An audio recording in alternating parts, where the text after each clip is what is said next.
willkommen zu einem neuen Stück der John Dewey Abendschule.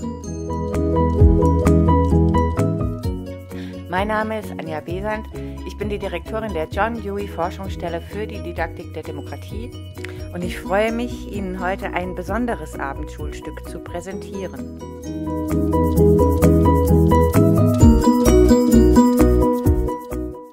Der Titel unseres heutigen Abendschulstücks lautet Rassismuskritische politische Bildung. Und wir haben uns dazu einen fantastischen Experten eingeladen und das ist Paul Metzgerel. Aber hören Sie selbst.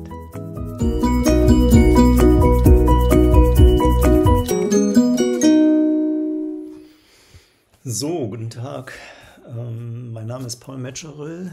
Ich bin Professor für Erziehungswissenschaft mit dem Schwerpunkt Migration an der Universität Bielefeld und freue mich, Ihnen in den kommenden 30 Minuten einen kleinen Einblick in den Zusammenhang von politischer Bildung und Rassismus zu geben, und zwar aus rassismuskritischer Perspektive, also nicht aus rassismusbejahender Perspektive, sondern aus rassismuskritischer Perspektive. Und im Laufe des Vortrags werde ich auch darauf eingehen, was mit dem Wort und mit dem Konzept Rassismuskritik gemeint ist, was sich damit verbindet.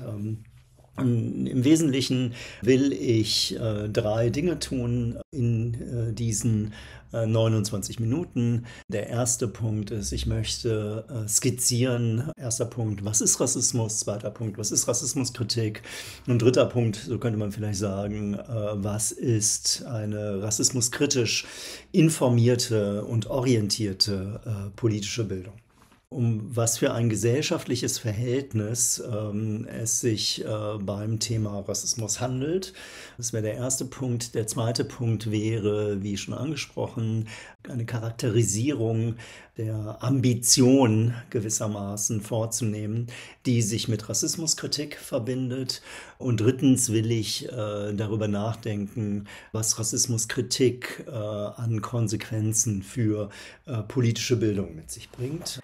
Super, das ist sehr spannend für uns. Aber wenn ich mich noch mal ganz kurz einmischen darf, wäre es natürlich für die politische Bildung auch wichtig, sich einmal mit der Frage zu beschäftigen, warum uns das Sprechen über Rassismus eigentlich so schwer fällt. Und das würde dann vielleicht sogar bedeuten, dass zu diesen 3 Punkten noch ein vorgelagerter Punkt dazukommt. Gut, also ein kleiner Hinweis auf das Sprechen über Rassismus. Das Sprechen über Themen, Gegenstände lässt sich meines Erachtens nie von den Gegenständen selbst ablösen und unterscheiden. Die Gegenstände, mit denen wir es in der Wissenschaft zu tun haben, Freiheit, Ökologie, Geschlechterverhältnisse, was auch immer, die Themen, mit denen wir es zu tun haben, existieren nicht jenseits der Besprechung der Themen, jenseits der Diskurse, sondern werden in diesen Diskursen, in diesem Sprechen hervorgebracht. Deshalb ist es pädagogisch immer wichtig, auf die Art und Weise zu reflektieren, wie Gegenstände behandelt werden, im gesellschaftlichen Zusammenhang wie im pädagogischen Zusammenhang. Das gilt also allgemein, das gilt aber insbesondere für Themen, ich will das mal so formulieren, die heiße Themen sind, die keine in der Regel nüchtern, distanziert behandelten Themen darstellen, wie vielleicht Nanotechnologie, sondern insofern heiße Themen sind, als sie was mit uns zu tun haben, als sie uns in unterschiedlicher Art und Weise auf einer Identitätsebene nahe kommen. Und Rassismus ist sicher ein heißes Thema. Und heiß heißt, beim Sprechen über Rassismus geht es sehr schnell emotional, affektiv zu. Beim Sprechen über Rassismus haben die Einzelnen in unterschiedlicher Art und Weise gleichwohl in einer vielleicht bedeutsamen Form etwas zu verlieren. Beim Sprechen über Rassismus haben wir etwas zu verlieren und das macht das Sprechen über Rassismus gar nicht so einfach. Es gibt die Schwierigkeit, über Rassismus zu sprechen und diese Schwierigkeit will ich erläutern. Einerseits auf einer historischen Ebene, andererseits auf einer systematischen Ebene. Auf der historischen Ebene ist sicher bedeutsam für den deutschsprachigen Raum, dass das Sprechen über Rassismus in der zweiten Hälfte des 20. Jahrhunderts nahezu tabuisiert gewesen ist. Es war also kaum möglich, die Vokabel Rassismus als analytische Vokabel zu verwenden, und zwar mit Bezug auf Gegenwartsverhältnisse, nicht mit Bezug auf Vergangenheitsverhältnisse. Also mit Bezug auf den Nationalsozialismus war es durchaus möglich und auch notwendig, kulturell notwendig, Rassismus als Analysekategorie zu verwenden, aber mit Bezug auf Gegenwartsverhältnisse war es kaum möglich, und zwar deshalb, weil sich mit der Idee der Stunde Null nach dem Zweiten Weltkrieg und mit der Gründung der Bundesrepublik Deutschland die fast obsessiv, zwanghaft formulierte und aufgeführte Vorstellung verband, dass wir diese schlimmen Sachen, die sich mit dem Nationalsozialismus verbinden, hinter uns gelassen haben und damit auch Rassismus hinter uns gelassen haben. Also das antirassistische Selbstverständnis oder der Versuch, antirassistisch zu sein, hat gerade im deutschsprachigen Raum paradoxerweise auch dazu geführt, dass Rassismus als Gegenwartsverhältnis lange Zeit kaum thematisiert wurde. Und zwar nicht nur auf der politischen Ebene, sondern auch auf wissenschaftlicher Ebene und pädagogischer Ebene. Das hat sich verändert, ein wenig zumindest. Ich sage gleich, womit es zusammenhängt, will aber darauf verweisen, dass jenseits dieser historischen Bedingungen, die das Sprechen über Rassismus in Deutschland lange Zeit sehr, sehr schwer gemacht haben, es auch systematische Schwierigkeiten gibt. Und es gibt die Schwierigkeit selbstverständlich für diejenigen, die keine Rassismuserfahrung machen. Für privilegierte, weiße Subjekte. Es gibt die Schwierigkeit, über Rassismus zu sprechen, die daher kommt, weil das Sprechen über Rassismus womöglich die Subjekte damit konfrontiert, dass sie unverschuldet privilegiert sind. Dass sie nicht weiter darauf achten müssen, wenn sie auf dem Wohnungsmarkt um eine Wohnung suchend ihren Namen nennen oder ihr Antlitz zeigen. Sie müssen nicht fürchten, dass sie aufgrund dessen benachteiligt werden, was ein Privileg ist. Und zwar in der Regel unverschuldetes Privileg. Und das sind vielleicht kleinere Privilegien, es gibt auch größere Privilegien. Sie müssen nicht Sorge haben, in bestimmten Stadtvierteln angegriffen zu werden. Sie müssen keine Sorge haben, dass ihre Kinder, die in bestimmten Städten, nicht nur in Ostdeutschland, nicht in bestimmten Stadtvierteln, aufgrund von Rassismus gefährdet sind. Und das ist tatsächlich ein Privileg. Und es ist gar nicht so einfach zuweilen, sich dieser Privilegiertheit klar zu werden. Andererseits ist es für diejenigen, die rassistisch diskreditierbar sind, die Rassismuserfahrung machen, womöglich auch gar nicht so einfach über Rassismus zu sprechen, weil das Sprechen über Rassismus uns konfrontiert mit unserer deprivilegierten Position. Damit konfrontiert, nicht in dem gleichen Maße Chancen zu haben, in gesellschaftlichen Räumen handlungsfähig zu sein, als respektables Subjekt zu gelten und so weiter. Also Sprechen über Rassismus ist für diejenigen, die Rassismuserfahrung machen, durchaus mit einem Beschämungspotenzial verbunden. Sie sehen, das Sprechen über Rassismus ist nicht so ganz einfach.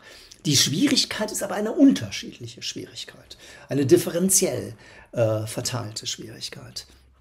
Damit wäre gewissermaßen didaktisch gesprochen die erste Aufgabe einer Rassismuskritik, und das gilt sicher auch für politische Bildung, genau mit der Frage zu beschäftigen, wie können Räume geschaffen werden, in denen in einer angemessenen Art und Weise Rassismus zum Thema werden kann.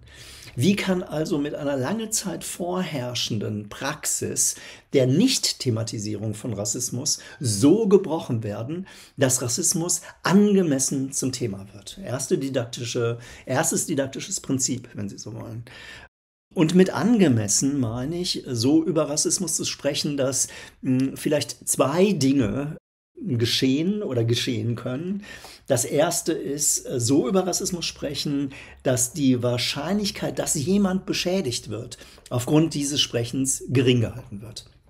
Also Räume, wie können wir pädagogisch Räume gestalten und verantworten, in denen ein Sprechen über Rassismus als Leiterfahrung, als Vernichtungserfahrung, als Beschämungserfahrung, als Herabwürdigungserfahrung möglich ist, ohne dass dieses Sprechen zu einer Beschädigung von Subjekten beiträgt. Erster Punkt. Und der zweite Punkt ist, wie können diese Räume aussehen, so dass ein Sprechen mit Lernprozessen verbunden ist. Das Sprechen über Rassismus ist häufig ein Sprechen, in dem die Akteure sich eigentlich ihres Wissens vergewissern und zum Teil sich das Wissen um die Ohren hauen. Es ist zum Teil ein sehr selbstgefälliges Sprechen über Rassismus und was auch seinen Sinn hat, seinen alltagsweltlichen Sinn hat. Pädagogisch wäre natürlich zu fragen, wie kann ein Sprechen über Rassismus stattfinden, wie können Räume geschaffen werden, in denen über rassistische Routinen, rassistische Traditionen gesprochen wird, so dass wir etwas darüber lernen. Gut, die Schwierigkeit, über Rassismus zu sprechen, diese Schwierigkeit hat sich in den letzten Jahren etwas verändert und wir alle sind auch gewissermaßen Zeitzeuginnen dessen, dass sich da was verändert hat, weil in den letzten Jahren auch im deutschsprachigen Raum über die Gegenwart rassistischer Verhältnisse viel intensiver gesprochen wird, als es noch in den 90er Jahren der Fall war. Die Pogrome von Rostock, die Brandanschläge in Mölln, Solingen wurden in der Regel nicht als rassistische Praktiken bezeichnet, sondern stärker als Fremdenfeindlichkeit, Ausländerfeindlichkeit. Also sowohl politische Subjekte als auch wissenschaftliche Subjekte haben sich sehr bemüht, das Wort Rassismus zu vermeiden. Das hat sich verändert. Wir sind jetzt in einer anderen gesellschaftlichen Situation. Das hängt mit verschiedenen Dingen zusammen. Ich will nur einen Punkt hervorheben, der meines Erachtens besonders wichtig dafür ist, dass Rassismus mehr und mehr zum Thema wird. Und zwar der Punkt, dass sich das deutsche Staatsangehörigkeitsrecht Anfang des 21. Jahrhunderts verändert hat. Und dieses Staatsangehörigkeitsrecht hat sich deshalb verändert, weil im Übergang zu einer sozialdemokratisch-grünen Regierung damals, die viele Dinge auf den Weg gebracht hat, viele Dinge, die auch hochproblematisch sind, aber einen Aspekt hat sie auch auf den Weg gebracht, nämlich das Abstandnehmen von dem, was die Bundesrepublik bis dahin politisch und programmatisch geprägt hat, nämlich der Spruch, wir sind kein Einwanderungsland. Ja, eine Paradoxie, eine Täuschung könnte man vielleicht auch sagen, weil Deutschland war immer von Migrationsphänomenen grundlegend geprägt, erst recht in der zweiten Hälfte des 20. Jahrhunderts. Und dennoch ist das politische Narrativ dergestalt gewesen, dass gesagt wurde, nein, wir sind kein Einwanderungsland. Das hat sich mit dem 21. Jahrhundert verändert. Es gibt eine politische Anerkennung, in meinen Worten, der migrationsgesellschaftlichen Realität, und ein wichtiges Zeichen dieser Anerkennung ist, dass das Staatsbürgerschaftsrecht umgestellt wurde. Weg von der alleinigen Dominanz eines Abstammungsrechtes und Abstammungsprinzips, das sagt, legitimen Anspruch darauf, Deutsche zu sein, kann diejenige stellen, die von Deutschen abstammt.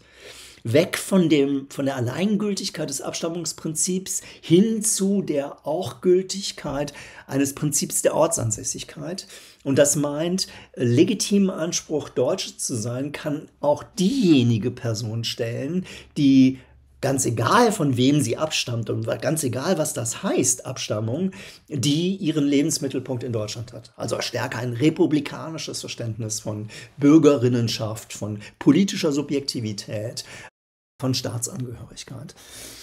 Und das ist meines Erachtens enorm bedeutsam für den Umstand, dass wir jetzt seit einiger Zeit intensiver über Rassismus reden, weil wir es mit einer Situation erstmalig zu tun haben im deutschsprachigen Raum im 21. Jahrhundert. Was haben wir jetzt? Jetzt haben wir 2023. Also seit 23 Jahren gilt dieses Staatsangehörigkeitsrecht. Seit 23 Jahren haben wir ein stärker republikanisches Staatsverständnis, was ja nicht nur eine juristisch formale Ebene darstellt, sondern in die Alltagswelten, in die Köpfe der Menschen, in das politische Bewusstsein, was Dirk Lange, Kollege aus Hannover, Wien, als Bürgerinnenbewusstsein bezeichnet, als politisches Bürgerinnenbewusstsein bezeichnet, das in dieses Bewusstsein konstituiert. Wir haben es jetzt mit einer Generation zu tun, die in diesem Zeitraum groß geworden ist, und vielleicht gehören einige von Ihnen dazu. Wir haben es mit einer Generation zu tun, die erstmalig in einem republikanischen Selbstverständnis aufgewachsen ist. Und von diesen, die mit diesem republikanischen Selbstverständnis aufgewachsen sind etliche rassistisch diskreditierbar. Und das ist, glaube ich, ein zentraler Punkt, warum wir vermehrt über Rassismus sprechen. Da sind nämlich junge Leute, die einerseits die Erfahrung machen, rassistisch belangbar zu sein, diskreditierbar zu sein, und auf der anderen Seite im Bewusstsein groß geworden sind, ich bin politisches Subjekt dieses Kontextes. Ja, und diese jungen Leute, das sind nicht die einzigen selbstverständlich, aber auch sie bringen dieses Thema Rassismus in die Seminare, in die Theater, in die Klassenräume, die Schulklassenräume, auf die Straße und so weiter ein, und das entfaltet eine bestimmte Wirkung. Okay. Gut, jetzt habe ich so angefangen, die Schwierigkeit, über Rassismus zu sprechen. Und damit ist mir die Zeit auch schon davongelaufen, und ich halte die 3 anderen Punkte etwas kürzer. Erstens, was ist Rassismus? Zweitens, was ist Rassismuskritik? Und was folgt daraus für politische Bildung? Was ist Rassismus? Also vielleicht aus der Perspektive, aus der ich spreche, also aus der theoretischen Perspektive, aus der ich spreche, und zu der kann man Ideologie und diskurskritische Rassismustheorie sagen. Aus der Perspektive sind vielleicht zwei Momente bedeutsam, um Rassismus zu verstehen. 2 allgemeine Momente bedeutsam. Das eine Moment ist Kontingenz, und das andere Moment ist Rassismus als Normalitätsverhältnis. Kontingenz, also es ist ein Wort, das Sie vielleicht kennen, und das ist gewissermaßen, um es sehr trivial zu sagen, das Gegenteil von Notwendigkeit. Kontingenz ist das Gegenteil von Notwendigkeit. Alles, was notwendig ist, ist nicht kontingent. Das heißt also, diese theoretische Perspektive geht davon aus, dass Rassismus nicht notwendig ist. Und damit meine ich, Rassismus ist beispielsweise kein Phänomen, das auf so etwas verweist wie die Natur des Menschen. Der Mensch ist nun mal so. Der Mensch grenzt sich potenziell von Fremden ab, und das ist der Hintergrund, warum es Rassismus gibt.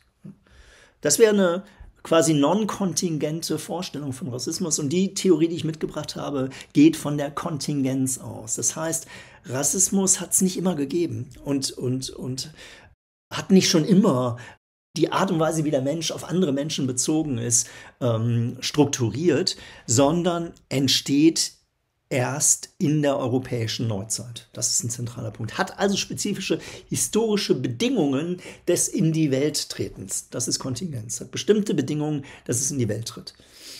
Und Kontingenz heißt zum Zweiten natürlich auch, das muss nicht immer so bleiben. Ja, das ist für mich als jemand, der rassistische Verhältnisse jetzt nicht ganz so gut findet, ganz tröstlich. Es muss nicht so bleiben. Es lässt sich verändern. Und es ist natürlich auch tröstlich für politische Bildung, weil dann macht eine rassismuskritische politische Bildung auch Sinn. Ansonsten würde sie keinen Sinn machen. Die historischen Bedingungen des In-die-Welt-Tretens des Rassismus, dazu nur kurz 2, 3 Sätze, haben viel mit europäischer Neuzeit, habe ich gerade gesagt, zu tun, haben viel mit der Moderne zu tun, sind also nicht außermodern. Ja?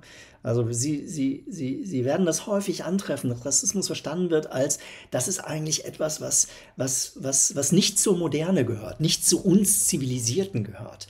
Das ist irgendwas, was Barbarisches, was Krankhaftes, was ganz und gar nicht den modernen, aufgeklärten, zivilisierten Mensch kennzeichnende Praxis, die Rassismustheorie, die ich mitgebracht habe, sieht das anders. Sie geht davon aus, dass die moderne, genau die moderne, die aufgeklärte moderne Rassismus hervorbringt. Und ich erläutere das mal comichaft am Kolonialrassismus. Sie erinnern sich, der Kolonialismus besteht darin, dass wir, ein europäisches weißes Wir, dahin fahren und uns nehmen. Ja? Also es ist wirklich jetzt comichaft formuliert, ja, aber vielleicht entsteht, und weil es comichaft formuliert ist, entsteht wahrscheinlich ein Bild und das Bild soll sozusagen eine Logik deutlich machen. Es ist kein Bild, was Anspruch auf historische Angemessenheit hat.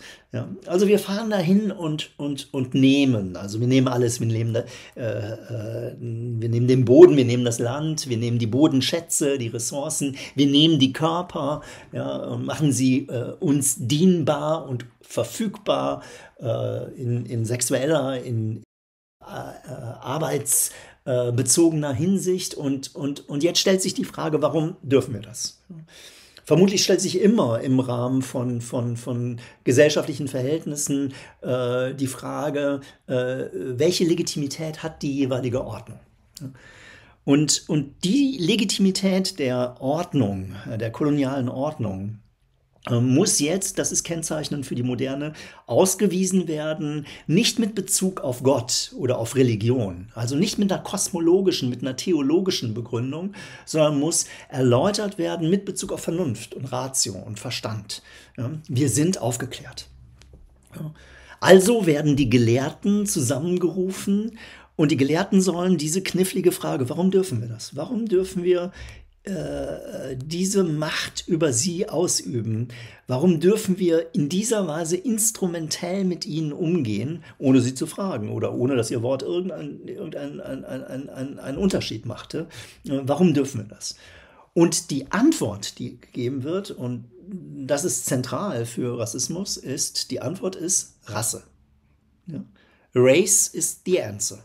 Rasse ist also eine Erfindung der europäischen Moderne und dient dazu, die Herrschaft der Weißen über die Nicht-Weißen nicht nur durchzuführen, sondern zu legitimieren. Ja? Und zwar in quasi Verstandeskategorien. Und die Rassekonstruktion, also wichtig, es gibt keine Natürlichkeit der Rassen, sondern das sind konstruierte Unterscheidungskategorien. Die Rassekonstruktion, die Logik der Rassekonstruktion funktioniert so. Erstens, jeder Mensch gehört einer Rasse an. Zweitens, jeder Mensch gehört nur einer Rasse an. Und zwar von der Wiege bis zur Bahre. Und das ist natürlich ein wunderbares Ordnungssystem. Ja, die Moderne ist im Übrigen eine Praxis, die Ordnung schafft, qua Vernunft. Ja, und Menschen, Schmetterlinge werden geordnet, Käfer werden geordnet, alles Mögliche, alles wird geordnet, alles Unmögliche auch wird geordnet. Und der Mensch wird eben auch geordnet, unter anderem im Rahmen sozusagen dieses frühen Rassismus in Rassekategorien. Jetzt ist es aber so, dass diese so konstruierten Rassen sich nicht nur unterscheiden, sondern auch hierarchisch angeordnet sind. Also es gibt tollere und weniger tolle Rassen. Und der zentrale Punkt, der das Tolle vom weniger Tollen, das Höherwertige vom Unterwertigen unterscheidet, ist die Nähe zur Vernunft. Je vernunftnäher, desto höherwertiger die als Rasse verstandene Gruppe. Je vernunftferner, desto weniger wert die Gruppe, die als Rasse verstanden ist. Ja? Und Vernunftnähe ist oft oder ist immer verbunden mit Körperferne. Ja, und Vernunftferne ist immer gebunden mit Körpernähe. Also diese anderen, ja, diese Nicht-Weißen sind körpernäher. Ja, und körpernäher heißt, sie sind triebhafter, temperamentvoller, verführbarer, können sich selbst nicht regieren, müssen regiert werden, sind im Übrigen auch unpünktlicher. Und sozusagen Gefangene ihrer Sinne und ihrer Gelüste, wohingegen wir Vernunftsubjekte sind, unseren Körper qua Vernunft kontrollieren können. Ja, und deshalb sind wir auch pünktlich beispielsweise. Nein, das mit der Pünktlichkeit ist nur ein Hinweis darauf, dass sich diese rassistischen Figuren zum Beispiel in Integrationsdiskursen in versteckter Art und Weise wiederfinden lassen. Gut. Ja. Also Rassismus ist ein Verfahren, das eine Art von Menschenunterscheidung darstellt, nach äußerlichen Kriterien, die dazu beitragen, Gruppen so zu unterscheiden, dass die Legitimität der übergeordneten Gruppe zur Beherrschung der untergeordneten Gruppe ausgewiesen wird. Ein Punkt noch und dann ganz rasch zu Rassismuskritik und zu politischer Bildung mit der offiziellen Ächtung des Staatsrassismus. Das ist noch nicht so lange her. Sie erinnern sich, bis zum Ende des Zweiten Weltkriegs galt in Deutschland ein Staatsrassismus, also mit dem Ende des Staatsrassismus und der Ächtung, der offiziellen Ächtung, verschwindet Rassismus nicht, sondern wandelt sich. Und eine zentrale Wandlungsform ist vielleicht die Form, dass sich Rassekonstruktionen gerade im deutschsprachigen Bereich, weil vor dem Hintergrund der Shoah das Sprechen über Rassen kaum noch wirklich möglich war, auch wenn das Sprechen über Rassen nicht möglich war, das ist das Argument, verschwindet Rassismus nicht, sondern Rassismus findet sozusagen Schlupflöcher, Sprachverstecke, sagt Rudolf Leibrecht. Und ein zentrales Sprachversteck für Rassekonstruktionen ist das Konzept der Kultur. Also das Sprechen über Kultur ist eine Form der Äquivalenz des Sprechens über Rasse, ohne über Rasse zu sprechen. Ja, immer da, wo über die Kultur der anderen gesprochen wird, in einer Art und Weise diese Kultur als wesenhaftes Kennzeichen dieser anderen versteht und dieses kulturelle Wesen der anderen dem dienlich ist, dass wir sagen, sie gehören hier nicht hin. Sie gehören nicht in unser Stadtviertel, sie gehören nicht in unsere Schulen. Eigentlich gehören sie nicht in diesen Raum, weil sie, wie wir jetzt wieder im Zuge der diskursiven Inszenierung einer bestimmten Gewalt zu Silvester erlebt haben, weil sie, und ihre Namen, ihre Vornamen zeigen das ja schon an, sagen konservative Politiker, weil sie in einer kulturellen Art und Weise unterwegs sind, die hier nicht hingehört. Und wir haben das legitime Recht, sie, obschon sie vielleicht die deutsche Staatsbürgerschaft haben, darüber nachzudenken, sie des Platzes zu verweisen. Also der Neorassismus, der kulturelle Rassismus operiert weniger mit dem Rassebegriff auf der expliziten Ebene, auf der gesagten, geschriebenen Ebene und viel stärker mit dem Kulturbegriff. Gut, ganz schnell noch zu den zwei letzten Punkten. Was ist Rassismuskritik? Und weil mir die Zeit davon gelaufen ist, halte ich das jetzt sehr kurz. Der zentrale Punkt ist, Rassismuskritik ist keine polizeiliche Praxis. Also, und darin grenzt sich das Wort Rassismuskritik von bestimmten antirassistischen Ansätzen ab, ja, bei denen man den Eindruck haben kann, dass der Antirassismus sich als Polizei und als ein Reinigungsunternehmen, könnte man sagen, versteht. Davon grenzt sich Rassismuskritik ab und ist keine polizeiliche Praxis. Also es geht nicht darum, in erster Linie darum, den Rassisten zu identifizieren und den Rassisten abzuführen, sondern insofern Rassismus ein Normalitätsverhältnis darstellt, auf allen Ebenen gesellschaftlicher Realität anzutreffen ist. Ja, nicht alleine natürlich, es gibt vieles andere auch, aber auch Rassismus ist als eine Option zur Unterscheidung von Menschen auf allen gesellschaftlichen Ebenen da, im Recht, beim Verfassungsschutz, bei der Polizei, in der Schule und so weiter und so weiter. Dann geht es gar nicht so sehr darum, den Rassisten zu identifizieren und womöglich abzuführen, sondern viel stärker darum, die rassismuskritische Brille aufzusetzen und ein Sensorium dafür zu entwickeln, unter welchen Bedingungen, mit welchen Effekten, mit welchen Konsequenzen Menschen auf Rassekategorien oder ihre Äquivalente wie Kultur oder Ethnizität oder Religion, Muslime, Juden, auf Äquivalente zurückgreifen, um einen Unterschied zwischen Menschen zu machen, der zum manchmal existenziellen Nachteil der anderen geht. Also Rassismuskritik ist sozusagen die freundliche Einladung, sich diese Brille aufzusetzen, im Wissen, dass dieses Denken und dieses Fühlen und diese Wahrnehmungsbereitschaft überall zu Hause sein kann. Und eine Brille aufzusetzen, um diese Dispositionen, diese Bereitschaften zu erkennen. Was bedeutet das für politische Bildung? Eine ganze Menge.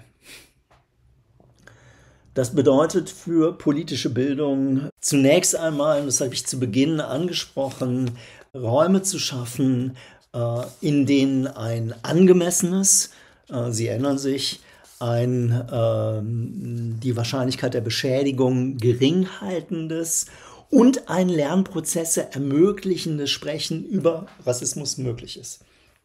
Darin spielt das Sprechen über eigene Erfahrungen als zweiter Punkt eine zentrale Rolle. Also wie sehr eigene Erfahrung von rassistischen Strukturen geprägt ist.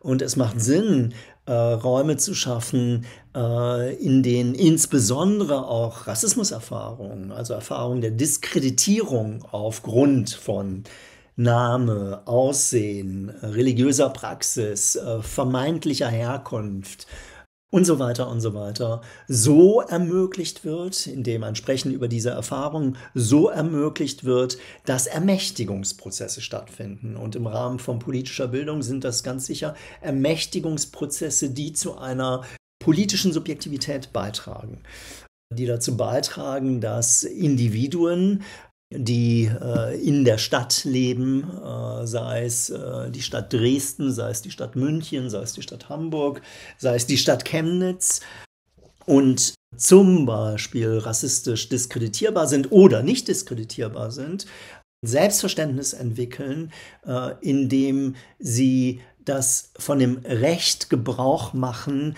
an den öffentlichen Diskussionen, an den öffentlichen Auseinandersetzungen teilzunehmen, in denen darüber nachgedacht und letztlich auch entschieden wird, in welcher Gesellschaftsform wir leben wollen.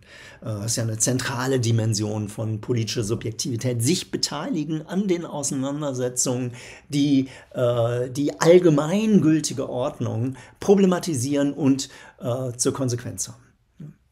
Letzter Punkt, was eine rassismuskritisch informierte politische Bildung auszeichnet: Sie hütet sich davor, die gegebenen gesellschaftlichen Verhältnisse als Verwirklichung von Demokratie zu verstehen.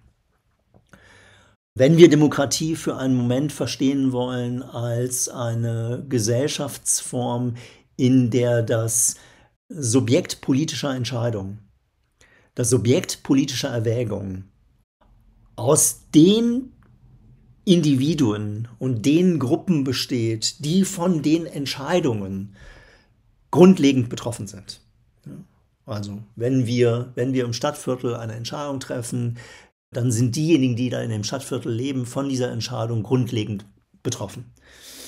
und dass diejenigen, die davon betroffen sind, an den Prozessen teilhaben können, ne, die zu diesen Ergebnissen führen. Wenn wir das unter Demokratie verstehen, dann haben wir in vieler Hinsicht Demokratiedefizite. Und diese Demokratiedefizite werden auch vermittelt über Rassekonstruktion. Ja, dass bestimmte Formen politischer Teilhabe informell nicht allen gleichermaßen zugestanden sind. Schauen Sie sich mal Elternabende als politischen Raum, meine ich, in dem tatsächlich auch die Ordnung, die schulische Ordnung zum Thema wird. Nicht komplett alleine entschieden wird, aber doch maßgeblich oder bedeutsam thematisiert wird. Schauen Sie sich diese Elternabende unter der Frage sozusagen der politischen Vertretung an und Sie sehen, es sind bestimmte Akteurinnen, die sich artikulieren können. Ja. Was ich damit sagen will, Rassismuskritik hat eine ausgeprägte Sensibilität für bestehende Demokratiedefizite und lädt dazu ein, die eigenen gesellschaftlichen Verhältnisse, Elternabende, Stadtviertel, Städte, Länder, Europa und so weiter, nicht als Verwirklichung von Demokratie zu feiern, sondern systematisch und unablässig auf ihre Demokratiedefizite hin zu befragen. Vielen Dank. Wiedersehen. Dieser vorherige Vortrag kam damit zu einem etwas plötzlichen Ende. Wir haben das nicht geschnitten, sondern das hat Paul Metzgerel tatsächlich genauso für uns eingesprochen. Aber ich möchte noch einmal unterstreichen, was mein Kollege der politischen Bildung da alles auf den Aufgabenzettel geschrieben hat. Wenn wir rassismuskritische Bildung machen, so hat er gesagt, dann geht es zuerst und zuvorderst darum, Räume zu schaffen, in denen Rassismus zum Thema gemacht werden kann. Diese Räume müssen dabei so gestaltet werden, dass die Wahrscheinlichkeit, dass jemand beschädigt wird, geringer wird. Das betrifft vor allem das Sprechen über Rassismus. Die Räume müssen aber gleichzeitig auch so gestaltet werden, dass Lernen möglich ist. Und deshalb ist beim Sprechen über Rassismus in diesen Räumen auch dringend darauf zu achten, dass Selbstgefälligkeit und Arroganz vermieden wird.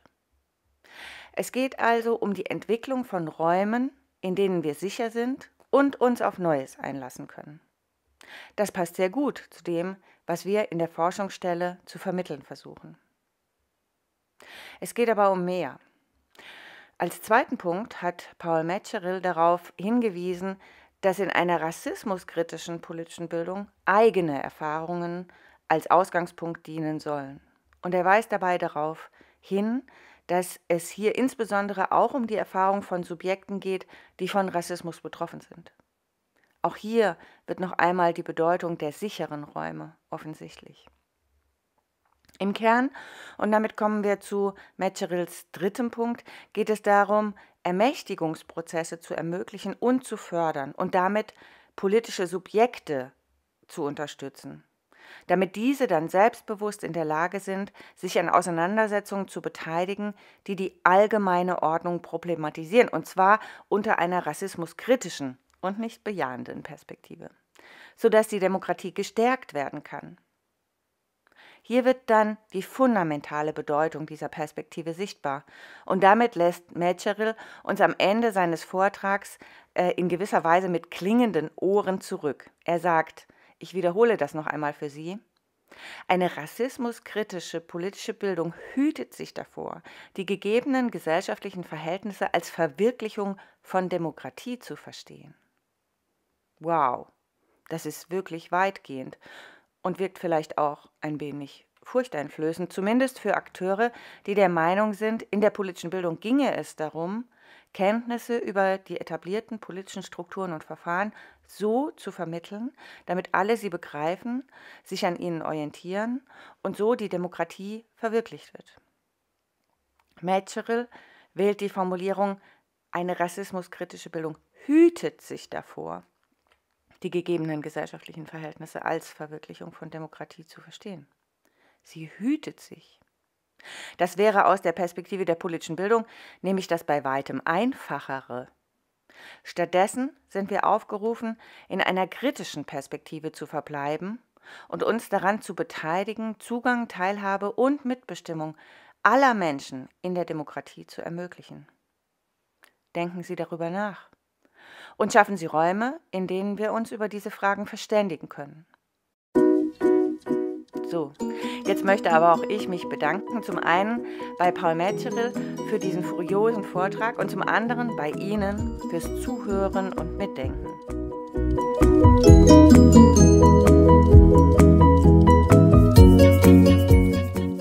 Ich hoffe, wir sehen uns bald wieder in einer weiteren Episode der John Dewey Abendschule.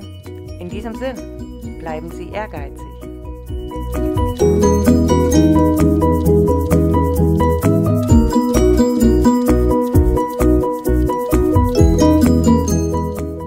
Bis dahin.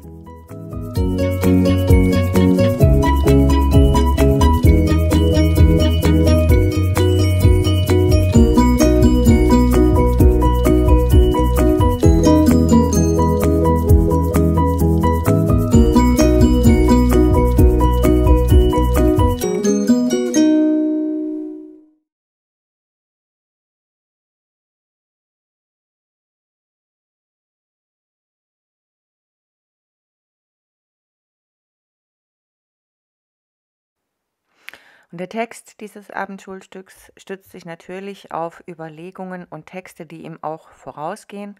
Und dazu haben wir hier eine kleine Literaturliste zusammengestellt.